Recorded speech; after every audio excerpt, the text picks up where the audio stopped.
السلام علیکم، آپ دیکھ رہے ہیں ABM نیوز انٹرنیشنل۔ خبر شامل کرتے ہیں ویلڈن گجرات پولیس ایک اور جعلی پیر اپنے چیلے سمیت گرفتار۔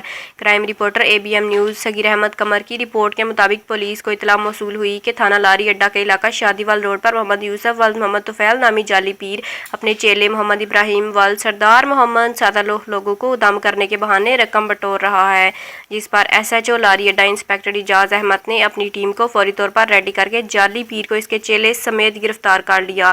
دوران انویسٹیگیشن ملزمان نے انکشاف کیا کہ وہ عرصہ دراز سے پیر ہونے کا ڈھونگ رچا کر جعلی تعویذ اور دم کے ذریعے سادہ لوگوں سے رقم بٹور رہے تھے۔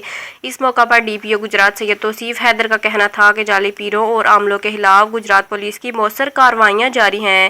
اگر کسی بھی علاقہ میں ایسے جعلی پیر موجود ہیں تو اس کی اطلاع فوری طور پر پولیس کو دیں تاکہ ان کے خلاف قانونی کارروائی عمل میں لا کر سادہ لوگوں کو ان سے محفوظ رکھا جا سکے۔